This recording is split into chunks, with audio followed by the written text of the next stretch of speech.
Esta palabra, Señor, quede como ese sello en sus corazones. Te damos gracias porque has sido fiel, Señor, con tus promesas, Señor, sabiendo que cada palabra, cada promesa se cumple, porque es parte de tu naturaleza, la fidelidad, Señor, y a ti te damos toda la gloria y la honra en el poderoso nombre de Jesús. Amén.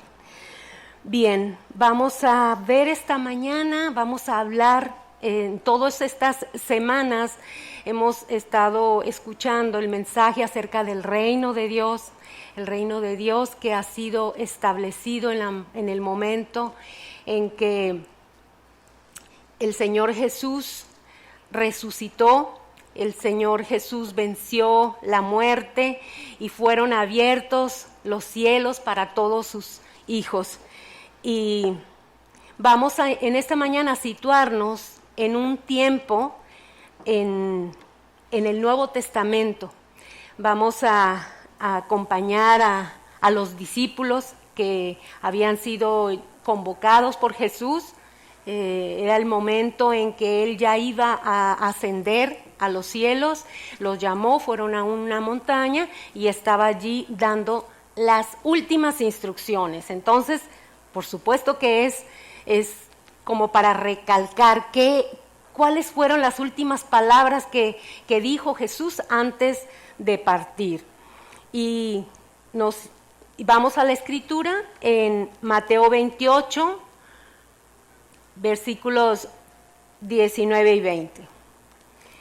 Dice: por tanto, id y haced discípulos a todas las naciones, bautizándoles en el nombre del Padre, del Hijo y del Espíritu Santo, enseñándoles que guarden todas las cosas que os he mandado. Y he aquí, yo estoy con vosotros todos los días hasta el fin del mundo. Entonces, aquí está ya la instrucción, aquí está el mandamiento dado a sus apóstoles para la iglesia naciente. Entonces regresaron los apóstoles a Jerusalén porque les había dicho el Señor: no se vayan, no se muevan, quédense allí porque van a esperar esa promesa del Padre para que sean revestidos, para que sean llenos del Espíritu Santo. Dice: ustedes recibieron el bautismo de Juan, ¿verdad? Ese bautismo en agua, pues ahora van a ser bautizados por el Espíritu Santo. Y entonces allí estaban en ese lugar reunidos los apóstoles con discípulos, y dice la Escritura, y estaban allí la madre y los hermanos de Jesús. Entonces, bien, porque cuando leemos los evangelios, los hermanos de Jesús eran uno de los que no creían en Jesús. Y lo atacaban y le decían de cosas, pero aquí en este momento están allí ellos, formando parte de ese grupo, de esa comunidad que estaban esperando esa promesa del Padre. Y entonces dice la palabra que vino un viento recio y fueron, se colocaron sobre sus cabezas esas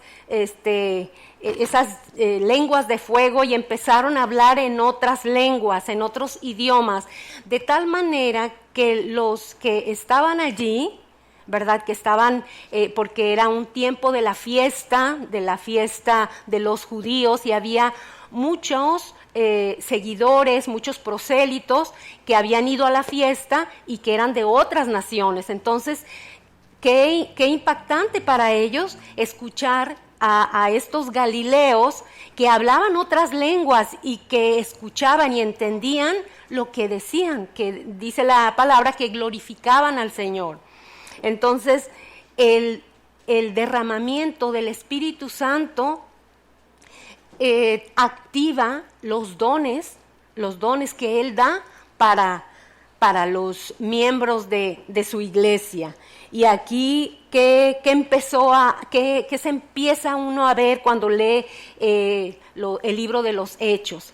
Que hay un respaldo de Dios en la vida de los apóstoles y discípulos que empezaron a hablar de esta nueva noticia, de este nuevo mensaje que estaba simbrando la vida en Jerusalén, porque recuerden que el pueblo judío pues venía de practicar por muchos años esos rituales que todo giraba alrededor de la adoración al Señor, y que la presencia de Dios estaba en este momento en el templo, y solamente un grupo selecto de sacerdotes estaba destinado a hacer estas prácticas. El pueblo de Dios llegaba con sus animales para que este sacerdote los sacrificara y que fueran limpiados sus pecados. Entonces, este mensaje de que ha llegado el momento en que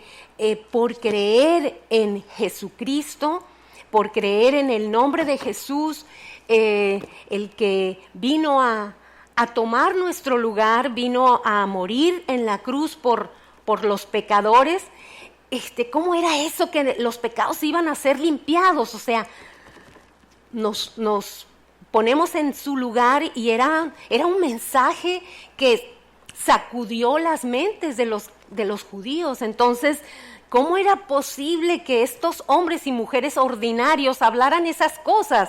Pero claro, también veían las señales que estaban haciendo y tuvieron temor y empezaron a perseguir a los primeros hombres y mujeres, a los primeros creyentes. Y entonces vemos en el libro de los Hechos la muerte de uno de los discípulos de nombre Esteban, ¿verdad? Que él empieza a hablar de ese mensaje de salvación a los judíos que le preguntaban, y terminaron matándolo, apedreándolo. Y estaba en ese momento un joven judío que era celoso de la ley, quiere decir practicante de la ley, y que se puso tomó ese lugar de ver y velar para que esos creyentes fueran llevados presos y fueran llevados a la cárcel. Entonces nos vamos a enfocar en este momento en el libro de los Hechos, donde aparece por primera vez la palabra iglesia. Hechos capítulo 8, versículo 3. Dice: y Saulo asolaba la iglesia, y entrando casa por casa, arrastraba a hombres y a mujeres y los entregaba en la cárcel. Entonces, está hablando de la iglesia, pero está hablando de hombres y mujeres. Vemos aquí, está Saulo, ¿verdad?, con ese celo por exterminar a esas personas que están alborotando nuestras creencias. Y en Hechos capítulo 9, versículos 4, dice así: y cayendo en tierra, oyó una voz que le dice: Saulo, Saulo, ¿por qué me persigues? ¿Quién eres, Señor? Le contesta Saulo, y le dijo: yo soy Jesús a quien tú persigues. Entonces, aquí la pregunta es: ¿estaba Saulo persiguiendo a Jesús? Estaba siguiendo a hombres y mujeres para llevarlos presos. Entonces, vemos aquí en esta palabra que está Jesús enseñándonos. La palabra nos enseña pues de que cada hombre y mujer que cree en Él viene a formar parte de su cuerpo. El cuerpo de Cristo es la iglesia. Nosotros, cada uno de nosotros, formamos la iglesia de Cristo, su cuerpo aquí en la tierra. Este edificio que vemos no es la iglesia. Aquí es el lugar donde nos congregamos. Es el lugar donde venimos a escuchar la palabra, venimos a tomar comunión, ¿verdad?, unos con otros, venimos a ser enseñados de la palabra. Entonces, cuando leía esta palabra de de Saulo que dice cayó en tierra y oyó la voz, podía recordar ese momento en nuestra vida, la vida de mi esposo y mi vida, cuando en aquel tiempo estaba yo ya había creído en el Señor, estaba leyendo su palabra, estaba el Señor así empezando a hacer su obra en mi vida, y mi oración era: Señor, por favor, Señor, toca a este hombre, a mi esposo, toca a este hombre. Y en un momento determinado estaba yo en nuestra habitación y estaba yo orando. Por supuesto, él estaba dormido, y yo oraba y decía: Señor, yo te doy gracias por la vida de mi esposo, te doy gracias por ese nuevo hombre que ha creído en ti, que lee tu palabra y que enseña tu palabra. Y en eso oigo la voz de mi esposo que dice: ¿y dónde está ese nuevo hombre? Y levanta las sábanas debajo de la cama, ¿no? O sea, burlándose. Bueno, Dios empezó a llamarlo, Dios empezó a usar las circunstancias que estaba viviendo, que fue cuando los negocios empezaron a caer, los contratos no le cancelaban los contratos, y empezó a verse apretado. Y fue en ese tiempo en que tuvo un tiempo de depresión, ¿sí? Estaba en esa etapa de depresión en medio de un alcoholismo, y yo orando por ese varón, ¿verdad? Que en oración de fe decía: Señor, pero este es un hombre que te ama, y declarando la palabra sobre su vida. Y un día tomo a mis hijas, en aquel entonces Paulina y Georgina, pequeñitas, las tomo y le digo a mi esposo: voy a salir con ellas, vamos a dar una vuelta, a salir un poquito de ese encierro, ¿verdad? Y cuando regreso, me cuenta mi esposo y me dice: cuando tú te fuiste, tomé uno de esos libritos que tenías ahí, un pequeño libro que dice: si tienes problemas, alégrate. Y me llamó la atención y empecé a leerlo, y eran historias de hombres y mujeres que habían pasado situaciones muy difíciles y que habían buscado al Señor y que habían encontrado la respuesta a sus problemas, ¿no? Y que cuando él estaba leyendo, decía a él, en cada caso decía: ay, pero estas personas sí que tienen situaciones difíciles, que lo que él estaba viviendo le pareció pequeñito, ¿no? Y cuando está dando la vuelta a una hoja, encuentra una frase solamente que dice: ¿y tú qué esperas? En ese momento cayó al suelo mi esposo y empezó a llorar, y dice que ese llanto le salía de las entrañas. Estaba allí hablando con Dios, y bueno, el Espíritu del Señor lo había tocado y había reconocido en ese momento que le necesitaba. Y fue el comienzo, porque ese es el comienzo cuando abrimos nuestro corazón al Señor, de un caminar, de un crecimiento que termina cuando estamos delante de Él, cuando estamos frente a frente. Entonces dice la palabra que seremos como Él. Y precisamente este Saulo, tiempo después, es llamado al ministerio, y lo que conocemos como Pablo. Imagínense, las cartas que leemos, la mayoría de las cartas que leemos, cartas doctrinales dirigidas a las diferentes iglesias, fueron escritas por él. Y él escribe en la carta a los Corintios, Primera de Corintios, capítulo 12, versículo 27, dice así: él había entendido perfectamente el significado de lo que es el cuerpo de Cristo aquí en la tierra. Y dice: vosotros sois el cuerpo de Cristo y miembros cada uno en particular. Entonces vemos que la iglesia, el cuerpo de Cristo, somos cada uno de nosotros, las personas.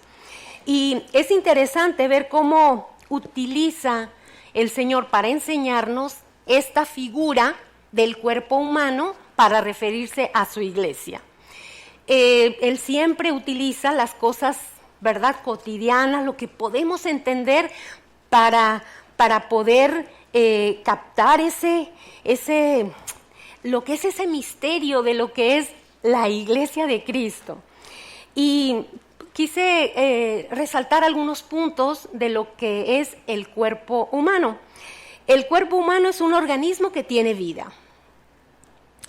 Asimismo nosotros, cada creyente, estábamos, antes de ser rescatados, estábamos muertos en nuestros delitos y pecados.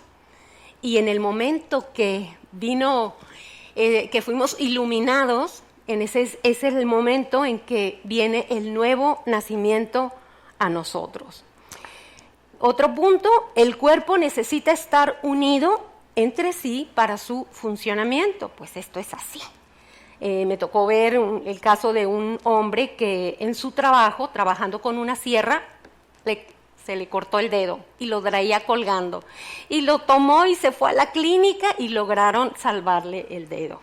Pero ¿qué hubiera pasado si ese dedo se queda fuera del cuerpo?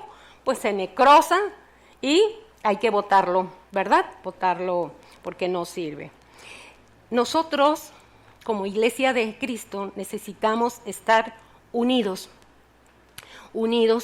donde el Espíritu Santo, el Espíritu del Señor, ha derramado sobre cada creyente dones espirituales, por gracia, dice así. Y esto es de forma, o sea, como a Dios le ha placido poner esos dones en cada uno de nosotros, de tal manera que cuando esos dones funcionan, imaginen el trabajo, en este caso, de la iglesia. Es decir, que en el libro de Primera de Corintios, capítulo 12, empieza a describir, ustedes lo pueden leer en casa, los diferentes dones que Dios da a cada creyente, ¿no? Habla del que tiene el don de exhortación, exhorte, que si usted tiene el don de la enseñanza, enseñe, que si usted tiene el don de cuidar a los enfermos, dice, hágalo de forma dedicada, que si usted tiene el don de aportar, ¿verdad?, económicamente, pues hágalo, o sea, cumpla con ese don. Y empieza a describir los diferentes dones que también lo consiguen en el libro de Romanos, en el mismo capítulo 12. Ahí pueden leer los diferentes dones que Dios ha dado a su iglesia. Entonces, allí, ¿verdad?, en ese tiempo, pues, Señor, yo quiero, si no lo sabes, que hables a mi corazón para poder saber ese don que me has dado, porque quiero cumplir mi función, quiero que ese don que me fue dado pueda ponerlo al servicio de la iglesia, porque esa es la función. Otro punto,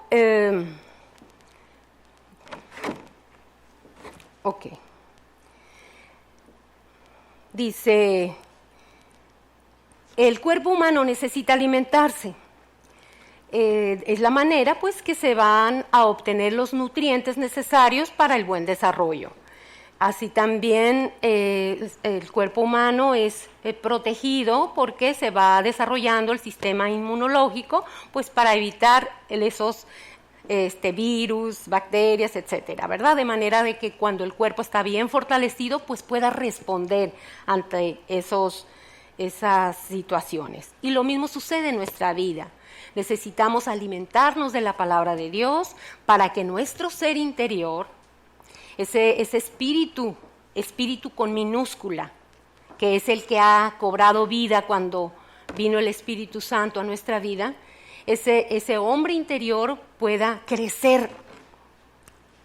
Y cuando tengamos esos tiempos de prueba, poder responder ante lo que se presente a nuestra vida, llámese de forma personal cuando vienen las tentaciones o de forma externa cuando estamos pasando por alguna prueba. ¿Cuál es el mandato así en letras grandes que dejó el Señor Jesús? Dice, hagan discípulos, bautícenlos en el nombre del Padre, del Hijo y del Espíritu Santo y enseñen todo lo que yo les he mandado. Entonces, Ese es el mandamiento con letras mayúsculas, ese es el objetivo como iglesia que tenemos. Ese es nuestro enfoque, hacer discípulos. Entonces, el propósito de la iglesia. Vamos a hablar de la forma práctica, ¿no? Punto número 1, enseñar a través de su palabra la verdad de Dios. Acerca de quién es Dios, o sea, en su palabra encontramos quién es Dios, sus atributos, los planes que tiene, encontramos su voluntad para nuestra vida y las respuestas que todo ser humano tiene, de dónde vengo, qué hago aquí en la tierra y a dónde voy. Aquí encontramos estas respuestas. Otro punto muy importante de ese propósito de la iglesia, el ser acompañados en este camino, donde nuestra meta es donde tenemos una meta que alcanzar. Entonces, aquí es donde entran una de las herramientas de la iglesia, de la iglesia de Casa de Alabanza, es precisamente los grupos de conexión. Aquí es donde se hace ese acompañamiento, ese cuidado de ver el crecimiento de cada persona para que pueda desarrollarse y pueda crecer en la palabra. Y otra cosa importante en la iglesia es que existe una estructura, existe una forma para que esta iglesia funcione, porque vemos que la iglesia no es una idea del hombre, es un diseño de Dios. Y Él estableció este diseño. Vamos a ir al libro de Efesios, capítulo 4, versículo 11. Dice, y Él mismo constituyó a unos apóstoles, a otros profetas, a otros evangelistas, a otros pastores y maestros. Bien, entonces, esta forma en que fue establecida la iglesia no son títulos, un título pues para que vean que yo soy, o sea, son funciones. Cada lugar donde Dios nos ha colocado, recibimos esos dones que vienen de Dios y entonces son para que la iglesia funcione. Apóstoles. Durante mucho tiempo nos resistíamos a ese nombramiento de apóstoles. Nosotros somos pastores. ¿Pero qué significa apóstoles? Apóstoles significan enviados. Y bueno, Dios nos envió de México a este lugar y empezamos desde cero, con un matrimonio, a empezar a enseñar la palabra, o sea, pusimos el fundamento para la iglesia.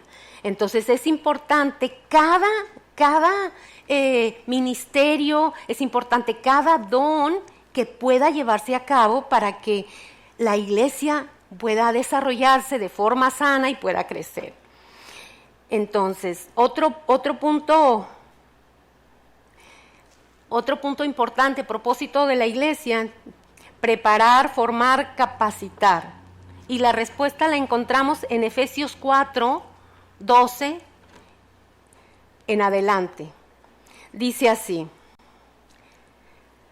a fin de perfeccionar a los santos para la obra del ministerio, para la edificación del cuerpo de Cristo, hasta que todos lleguemos a la unidad de la fe y del conocimiento del Hijo de Dios, a un varón perfecto, a la medida de la estatura de la plenitud de Cristo, para que ya no seamos niños fluctuantes, llevados por doquiera de todo viento de doctrina, por estratagema de hombres que para engañar emplean con astucia las artimañas del error, sino que, siguiendo la verdad en amor, crezcamos en todo en aquel que es la cabeza, esto es Cristo, de quien todo el cuerpo, bien concertado y unido entre sí por todas las coyunturas que se ayudan mutuamente, según la actividad propia de cada miembro, recibe su crecimiento para ir edificándose en amor. Aquí está la respuesta. Le escribe Pablo a la iglesia de Éfeso y habla del propósito de la iglesia. La iglesia de Cristo es necesario que pueda entender la función que tiene cada miembro para que la iglesia pueda, el cuerpo de Cristo pueda funcionar de forma real, que podamos ver esos así como fue simbrada Jerusalén en aquel tiempo cuando todos empezaron a hacer lo que tenían que hacer. Asimismo, en este tiempo, la iglesia del Señor pueda tener ese efecto sobre la sociedad. Estas palabras de Jesús es nuestra misión como iglesia de Casa de Alabanza. Este es nuestro objetivo central, hacer discípulos de todas las naciones, hacer discípulos de toda clase, de toda lengua, sin acepción de personas, bautizándolos en el nombre del Padre, del Hijo y del Espíritu Santo y enseñando. Y allí la palabra enseñar nos está hablando de hacer como hizo Jesús. Fue obediente al Padre. Entonces está demandando de nosotros una obediencia a su palabra para que podamos impactar la vida de los demás y podamos ser esa influencia que cambie, una influencia que puedan ver que el poder de Dios está activo en nuestra vida, que no son cuentos y palabras, que hay un hecho en nuestra vida de que hemos decidido dar nuestra vida al Señor, vivir para Dios, anhelar que su reino siga creciendo en esta tierra. Estamos teniendo mucha lucha, el mundo se está levantando, pero sabemos que solamente su palabra es la verdad de Dios, su voluntad, aquí está en su palabra. Entonces, Él instituyó la iglesia para que su reino se extienda sobre la tierra. A Él le damos gracias, Señor. Vamos a orar, pónganse de pie, por favor. Padre, en esta mañana queremos darte gracias, Señor. Tú hiciste una oración al Padre y oraste por nosotros, Señor. Oraste para que fuéramos uno contigo. Tu Espíritu Santo, tu presencia ha venido a morar a nuestros corazones. Y cuando hacemos tu voluntad, cuando te obedecemos, Señor, nos hacemos uno contigo. Dice tu palabra, para que el mundo crea que tú me enviaste. El mundo necesita ver hombres y mujeres de una sola pieza, hombres y mujeres reales, hombres y mujeres fieles a Dios, que le crean a Dios, que crean la verdad de Dios. En este tiempo se está levantando mucha mentira, falsos diseños de vida. Su palabra es pura, su palabra está vigente, su palabra es eterna.